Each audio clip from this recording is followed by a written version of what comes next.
It's 7 o'clock on a Tuesday night, and where else would I be but here with you? DJ Stutz here with Little Hearts Academy and Imperfect Heroes podcast. Last week my voice was gone. It's in and out now. I completely lost my voice during the week, but now it's kind of in and out, so I hope you can put up with that. I have had just a crazy week. We have sold our house. It went on the market Friday, and we got an offer Saturday night, and we were able to work through it all. So that's exciting. So we've just got a lot going on. And of course, this week is Teacher Appreciation Week. And so I just want you to think about doing something nice for your teacher. And I don't mean like, you don't have to go out and buy him or her flowers or anything expensive. But, you know, just a note from you as a parent, from your child as a student, and just saying, I really appreciate all of the extra stuff that you do for my kid or for me.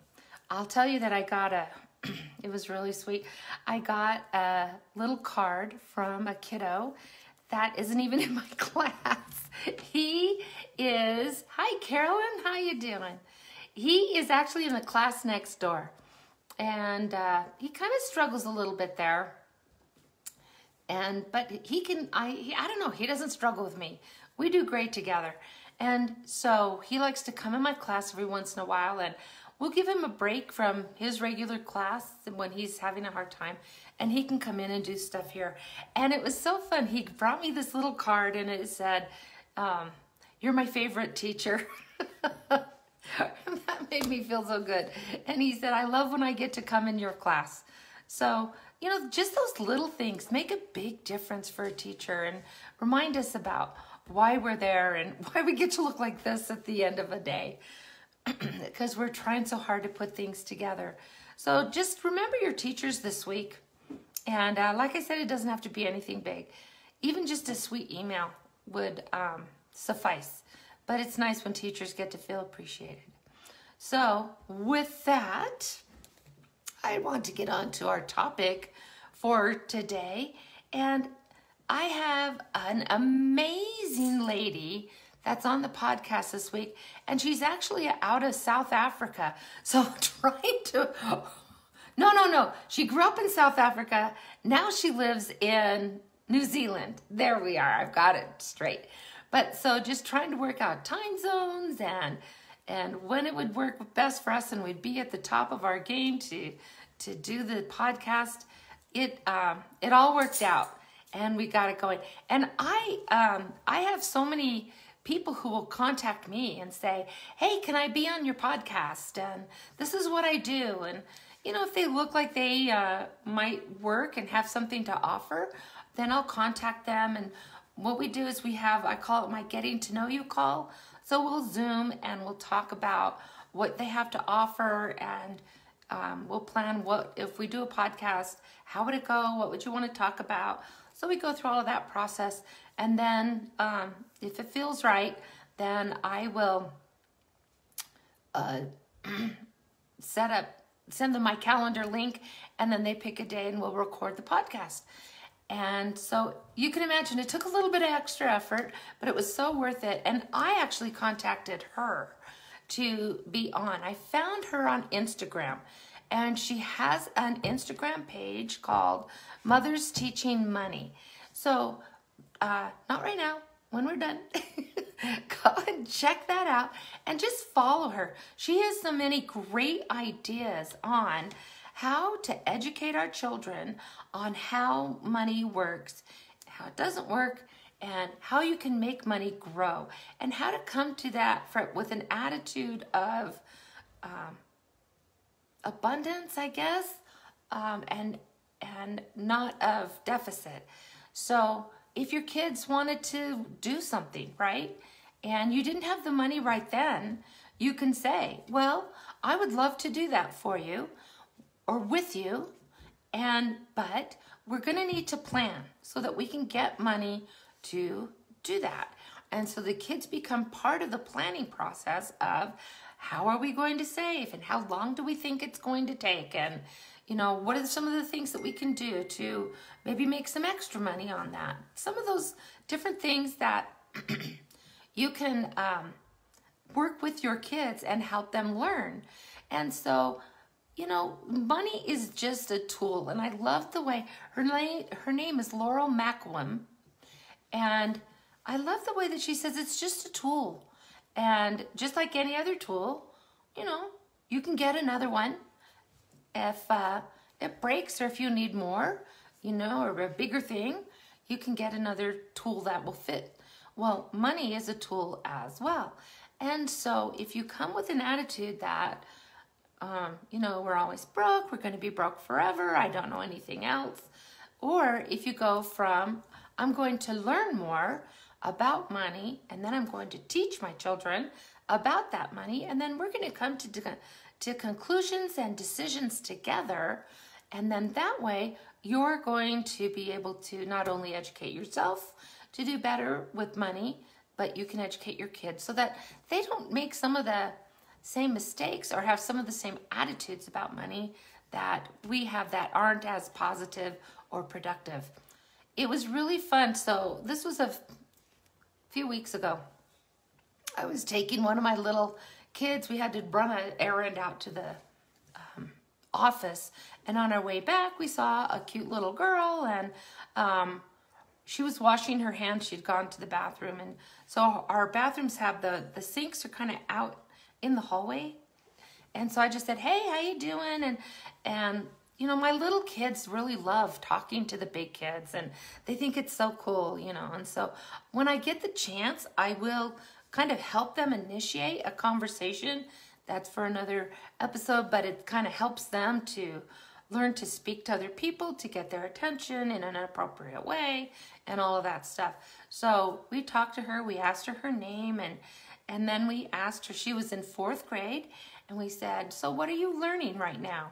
And she brightened up. She was so excited to tell us, and she said, we are learning about the economy and about credits and debits, and we are learning about credit cards. She said, those are dangerous. I don't think I ever want one. I'm like, oh, good lesson. So some of this stuff the kids are learning in school, it's really going to depend on the teacher that they have and the curriculum that's going on, where your children are going to school, and at different ages. I know that when I was in junior high, so for me, junior high went to 9th grade, and high school was only 3 years. So I was in 9th grade, and it was this required class, and we had to take it for 6 weeks, so for half a semester, and then the other half of the semester, we had to take gardening. This was in Los Angeles, people. This wasn't out in the podunks. This was in the middle of Los Angeles. My dad was a professor at UCLA, and this was common. Every school had a garden. The elementary did, the middle school did, and the high school did. They all had gardens. And we were required to take some classes on how to garden and what are some of the things that you need to do to get it set up. But the other 6 weeks, and I can't remember what the class was called, but it was just a personal taking care of yourself class, I guess, is kind of what it was. And we had to learn how to open a bank account. We had to learn how to balance a checkbook, how to write a check. And we went on field trips to go to like the water department to learn how to get the water turned on, how to get the electricity turned on, if we needed gas. And they just showed us all of the things that we needed to consider when we were off on our own and on, going to college, or whether we're just going to go off and, start our life. But these are some of the things that you have to consider. We had to learn about not only when you buy a car, you have to figure out how much gas you're going to have to get. We had to figure out insurance and what kind of cars had different insurance. It was a great class. It was a lot, actually, for just 6 weeks, but we went through it, and I actually really enjoyed that class. And most of the kids enjoyed that class because I think it made us feel like we were on our way to being that independent adult, and we were learning things, and it was all so cool. They don't do that really anymore in school. They certainly don't, have gardens everywhere, and they might do a little bit of it. But, I mean, we were out every day in the garden when we were doing that and learning, hi, Veronica, and learning how to supplement our income by growing our own food and that kind of stuff. Well, if your schools aren't doing that, and I would suggest having them, you can start working with your kids very young. Very young. They can have a penny jar. We can look at things and how much they cost and how long will that take us to, save up. But we don't need to say we can't afford that. We can say, oh, well, that's going to take this amount of money. So we'll just have to figure out how we're going to earn that. And then how long is it going to take? And they're all part of that plan. Do you see? She even talked about how to invest. She talked a little bit about making your first investments. The cool thing I liked about Laurel is that she said that she had a bad relationship with money when she was, a young person, and didn't we all, right? But when she had her son, that it kind of turned things around, and she thought, I don't want this for him. And so she started learning about money, learning about investments, and she wound up getting all kinds of certifications and as an advisor, and so she's got a lot of knowledge and experience behind her now. But what I love is she went from where, I started out with money, not having a great relationship with it, not understanding a lot about how it worked. I had some basic things to understand. I understood a little bit about credit and interest and all of that, but she went from there and did something about it, and she learned. And the cool thing is that now she's sharing that knowledge on her Instagram page. So it's Mothers Teaching Money, and you can find her on Instagram, and she's always putting out little tidbits of information. She'll have challenges for people that you can do to help you start maybe investing for your child, or you can start investing for yourself, or ways to get further along in your knowledge of money and how it works. But we talked about even 2- and 3-year-olds. We talked about a guy that I've worked with in my coaching. He's a single dad, and he has a little boy, and he was saying that he took his son to a toy shop, and to the kid, it's just like, oh, you take something off the shelf, you don't understand money, but I want this.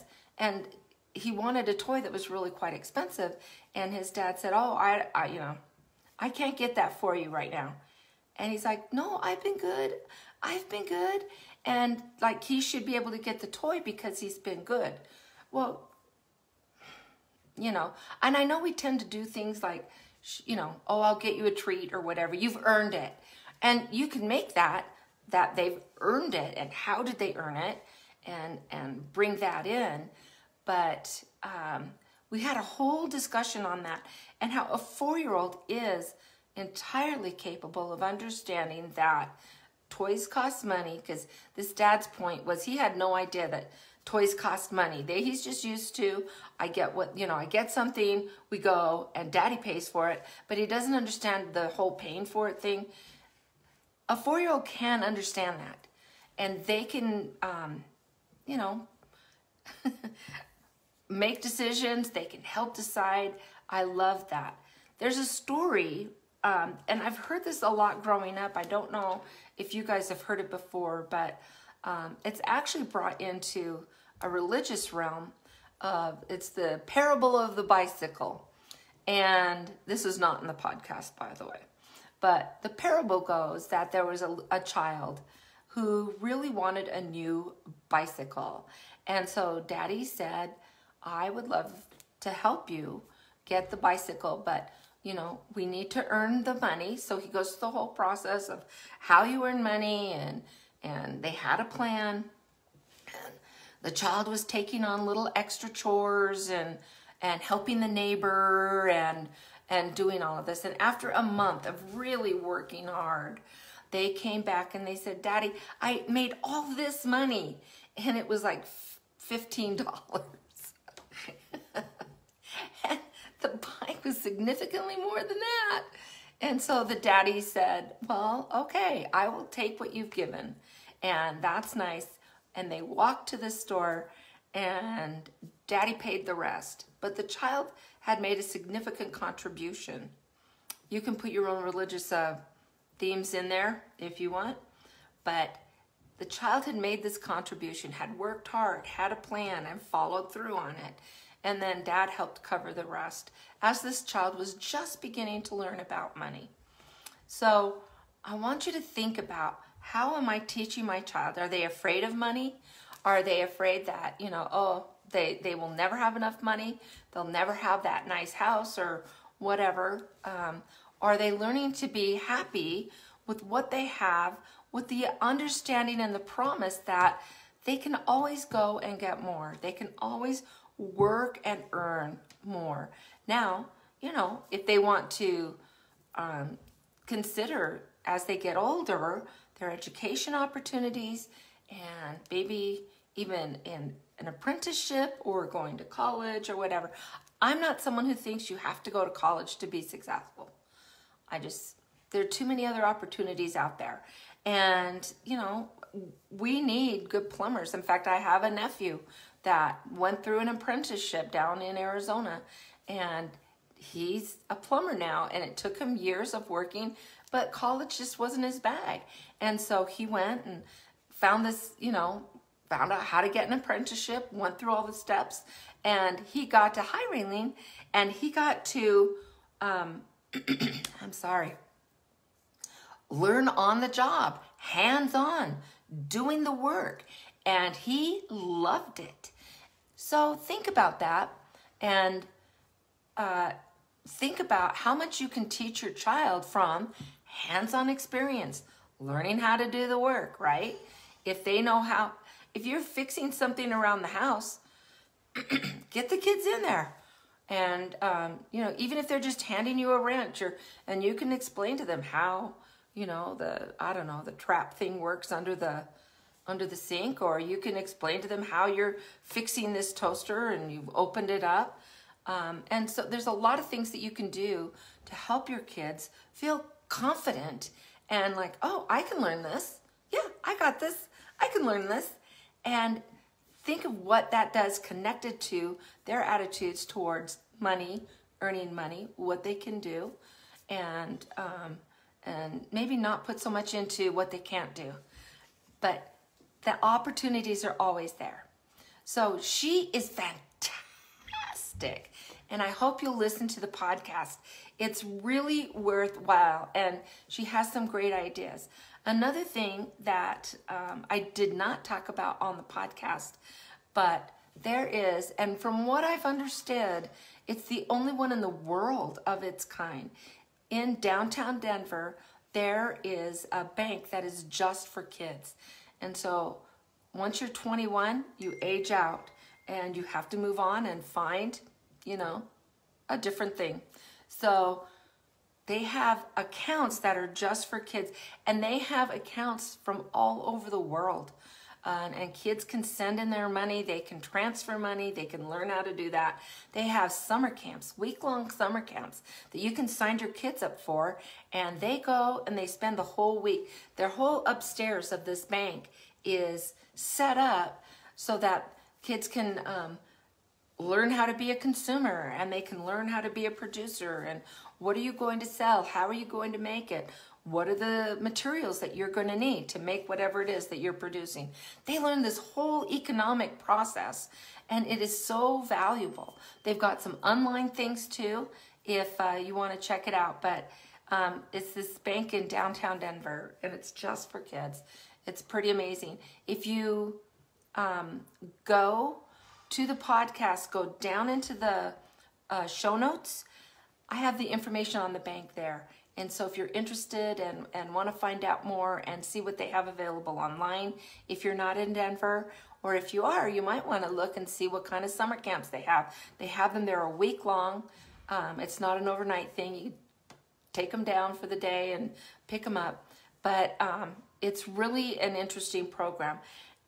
And so looking for what is in your area that can help your kids learn financial literacy. But the bottom line is, and it's always the true case, their best and most important teacher is you. And so think about how you can teach and what you can do there. I don't know if anyone has any questions while we're talking along, but if you do, you can always put them in the comments. Next week, now I have to tell you, this week is my last week with doing the live on this Facebook page. Starting next week, I'm going to pop over and do it on the page that I have set up that's just for the podcast. And so that's just the Imperfect Heroes podcast webpage or Facebook page. So next week, if you forget, and I'll put a note on there next week. Oh, you forgot. Come see me over at Imperfect Heroes podcast, and you'll find us there. My episode next Monday is, again, an amazing episode. And so it's a lady named Elizabeth Andrievsky. And yes, I have learned how to spell that name all by my lonesome. And she's actually was born in Ukraine. We had some interesting conversations about what's going on there. But she is really good about helping parents see, quit beating yourself up. And so the title of next week's is, You're Not a Bad Parent, You're Just Having a Bad Day, right? And have you ever thought, your kid isn't bad, they're just having a bad moment or a bad day or a bad week, right? Things happen, they're dealing with stress, but you are too. So we talked about what are some of the things that you can do to help yourself be the parent that you want to be without beating yourself up about it. And so it's a better question is, you know, when you've realized, I totally screwed that up, and you're beating yourself up about it. Why am I yelling at my kids? Why am I doing this? Is to instead say, why am I yelling at my kids? What's going on here? You know, and are you hungry? Are you tired? Are you stressed out? And we even did talk about stresses that last for extended periods. So there's stress that comes when you're, you know, the tired and hungry and whatever, right? Or there's stresses that come from, how am I going to pay the rent? How am I going to have food on the table? I hate my job, but I have to work it because I have to feed these kids, right? So there's stresses, some that go on. Maybe there are relationship issues with you and your spouse, or maybe there's extended family issues. Maybe you have a brother that's struggling with something, or a sister. It's interesting how those extended stressors can really have a change on you. And we talk about that as well. So I hope that you'll pick that up on next Monday. But go and listen right after you follow me at the Imperfect Heroes podcast on Facebook. Go ahead and listen to this important and wonderful conversation with Laurel Makowem about teaching your kids about money. So until next week, let's find joy in parenting. Bye, guys.